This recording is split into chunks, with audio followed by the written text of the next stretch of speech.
Hi, my name is Jamie Phillip with Cheema Freight Lines. I'm joined today by my friend Eric Donahue to talk about our equipment. How are you doing today, Eric? Doing great.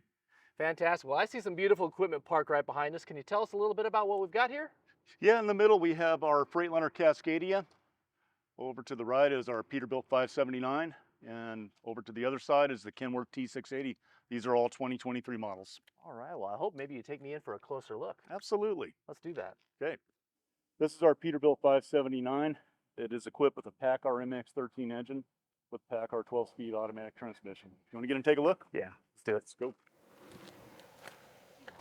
Battery switch for this is located at the rear of the cab. It is mounted on the frame. And it's a simple up and down switch. Pull it up to turn the battery on, turn it off, down. Up for on, down for off.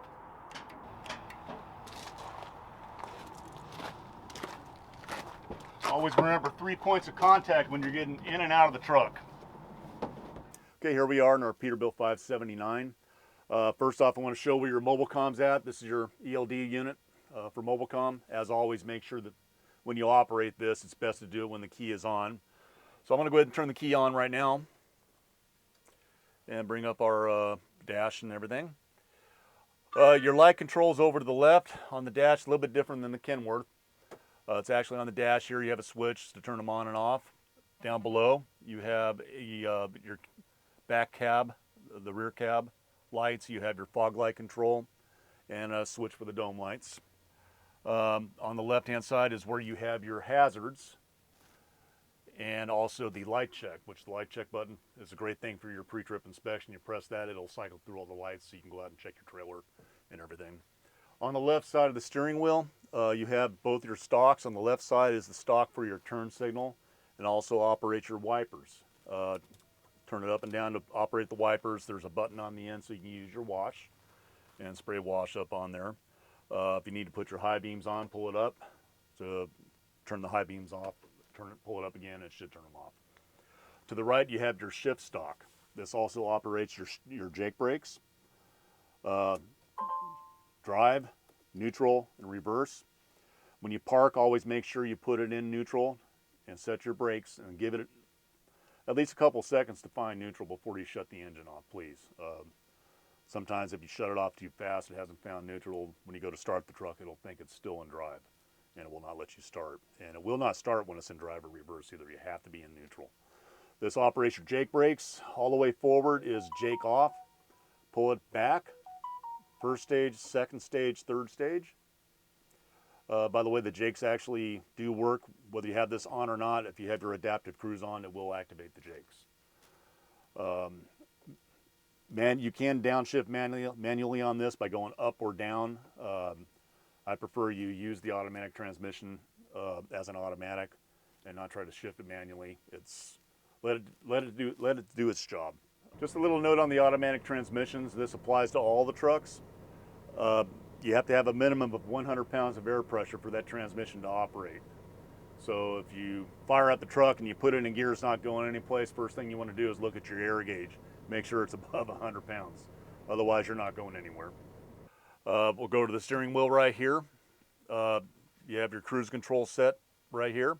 Also to brighten and dim the dash. Over to the right, we have our navigation system for the dash, for phone system, roller, back buttons. The dash itself, the gauges are actually a readout, an LED readout. You can actually set this up to your liking on what you want to see by using the button on the steering wheel. Has several different settings you can get to. If you have any questions on how to do this, it will explain it in the owner's manual. To navigate, you use the roller here on the steering wheel. Press down, that's your enter button. To go back, there's a back button. This will give you all your information on your system, notifications. It'll give a check mark green if everything's okay. In this case, we're a little low on the fuel, so it's letting us know that there is a problem with the fuel system, but it just needs to have some fuel put in. It will warn you on things. Over to the right here, we have our trailer. I call it a trolley valve. Some people call it a Johnny button, but this is It's just a squeeze button. Next to it is the fan button. If you want to run your engine fan, you turn this on, and that'll kick on the engine fan. You have your check button here. I think this is the override button. Just in case if you lose oil pressure or coolant, press that in. That should be up, and that'll make it to where you can get over the side of the road. The engine won't die.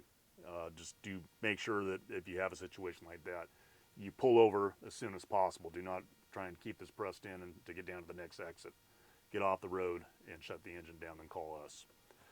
You have your climate control right here. You have an automatic setting. This particular one, you can set the temperature inside the cab. If you have it on auto, it will automatically run the AC or set the heater. Of course, you have max AC. If you come out and it's real hot inside the cab, you can run that. Over here, we have your lane departure override, which if you're going down the road and you change lanes without a turn signal, you can press that in, but you really need to use your turn signal when you change lanes. Traction control override right here. Shouldn't be any need to use that. Your hill assist right here. If you're familiar with automatic transmissions on these newer trucks, if you're on a hill, when you take your foot off the brake pedal and go to the accelerator, hill assist is there to keep the truck in place so it does not roll back. So really nothing you want to mess with. There's a button for your bunk lights. Here is the button for regens, which I don't want you messing with unless you have to do a manual. Never ever hit disable. If your truck is in a regen, let it finish. Don't ever do it. This button here is for your fifth wheel release. We'll get into that in a little bit. This is for your bags on the tractor. So when you drop a trailer, you got your gear down, you're unhooking, you can drop your airbags. This button here is for the release on the fifth wheel lock, so you can slide your fifth wheel. This one here is for your power divider or interaxle lock system. That locks in both the diffs. It does not lock in the axles. It locks in the differentials. This is if you get into a high-centered situation with potholes or whatever. You'll click that on. Both diffs will kick in, both drive axles, and you should be able to get out of it. The Peterbilts are equipped with auto stop start, smart start. To access that, you just look down the dash down here. When you go to park the truck, make sure the key is off. You're going to flip that switch up. With the auto stop start on there, if the system detects low voltage, it will automatically start the engine for you. While I'm at it, I'd like to try go ahead and explain some of the safety features of this truck. It is equipped with the Wingman system. It consists of a radar transponder on the bumper, a camera up in the windshield, also a radar on the side of the cab. To your right, you'll see on the post here, it has the lane departure system and also the warning system for that. If you have somebody in your blind spot, it will warn you and let you know if you start drifting over there. The way the radar works, if anything pulls in front of you, it will let you know about it if they're too close. The nice thing is it does not activate the brakes if they're pulling away from you. It will warn you if they're too close. If you are gaining on them, it will take action unless you don't. And it will cut the throttle and probably hit the brakes hard if it's really too close to a collision. The way the camera on the windshield works, that detects the lines in the lanes. If you start drifting and you go too close or you start going over one of those lines, it will sound off a loud sound to warn you about it. If you're making a lane change, just make sure you have your turn signals on. If you don't have your turn signals on with the lane change, it will let you know that it's not happy about that. This does have adaptive cruise. Adaptive cruise, the way it works is the radar detects what's up in front. If you're gaining on that vehicle, it will, or if the vehicle ahead is going slower than you, it will match the speed. The only way you can override that is to actually get out and pass, make in the left lane and pass if you need to. But if you're doing 65 and they're doing 55, it will match it up to 55 miles an hour. Another safety device we have on here is our Samsara dash cam. This is a forward-looking camera. It does not have a microphone in it. It does not look into the cab. It simply looks out over the dash. It's there to protect you and also protect us. That's pretty much. Let's move on back to the bunk. Okay, so here we are on the bunk of the Peterbilt 579. All the cab controls are located on the driver's side of the cab, and it's pretty convenient on this one right here. You have your climate control for when the truck is actually running. You can turn your heat up or down. Here's your fan switch, AC when that's on. Stereo, alarm clocks right here. There's a switch here for the bumper. Also a handy little lock the door switch. You hit this and it will lock your doors. Up here is your climate control, which is what we want you to use when you are parked with the engine off. You simply go ahead and turn the button on. And you can put it on heat or automatic. This is how you do it. This button on the right is where you go to the settings. So if you want to put it on auto, which is the best, it'll actually, when you set the temperature, it'll automatically either run the bunk heater or the APU. Up or down to set the temperature. And again, with the smart start on the engine, if your batteries start getting low, it will automatically start the engine up and let it charge. Your inverter controls are right here. Turn that on. It'll show you the voltage on there. The truck's turned off right now, so it's 12.3. So all the plugs should be powered up. If for whatever reason they are not working, first thing you want to do is go down underneath the bunk, find the inverter. There's a GFI plug on there. If you're familiar with the plug in a house, by a bathroom or a sink, it'll have a button there. It will kick off, if it's shorted out or something like that. Just hit the reset button, make sure that reset button is pushed in. If that's not working, then give us a call and we'll see what we need to do about it. One thing you need to remember with these systems on these APUs, they are not designed to cool the truck off. They're designed to maintain. So if, say you parked over in Vegas, you want to go inside and have some fun, you left the truck shut off outside, it's hot and just boiling inside of here, this system will not cool that down. You got to start the truck, run the AC, cool it down, get it down to the temperature you want, then engage these systems. That's how it works. Same goes for heater. Make sure, use the dash heater of the truck, idle it, get it nice and toasty in here, then you shut the truck off, set your temperature here, and that will maintain the temperature. That's pretty much it. It's all your power outlets are right here. You've got several cigarette lighters that you can plug into for your cooler or for your phone.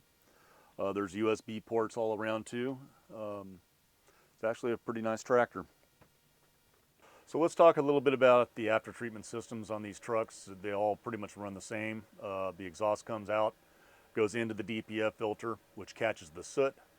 The exhaust goes into the SCR catalyst where your DEF comes in play. The DEF changes the molecules, makes the air clean. It's a miracle. The DPF will fill up with soot, so that what they do is they have it set up to where it actually pumps diesel into that. It ignites it, runs at a very high temperature, it burns that soot off.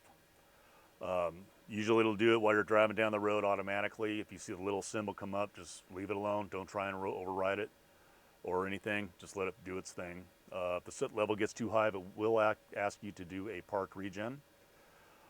This happens, just make sure you're parked in a safe spot away from any dry grass because that DPF filter gets extremely hot. You don't want to start a brush fire. Once you're parked, make sure the engine's heated up to 170 degrees on your temperature gauge. Jake's off and your cruise control off. Go to your manual regen button here. You'll press it down, hold it for up to 5 seconds, and when it kicks in, you'll hear it. Your RPMs will increase. Once they start that, just leave it alone, let it do its thing, and let it finish. Don't interrupt it. If you keep interrupting it and trying to get farther down the road, it's going to come back to haunt you because eventually it will derate you down, sometimes down to 5 miles an hour. So let it do its thing. So with all of these trucks, if you have any questions, there are resources for you. Every truck will have an owner's manual in there. I highly suggest if you have questions, go in there into the index, look up what the component you're wanting to ask about, and you should be able to find the information you need. Freightliner has a great app. It's called a Smart Source app. You can go on there, just download it to your phone, and anything kind of a question you have, that'll answer it. And of course, if any other questions, feel free to check in with any shop manager. We're more than happy to help and answer any questions you have.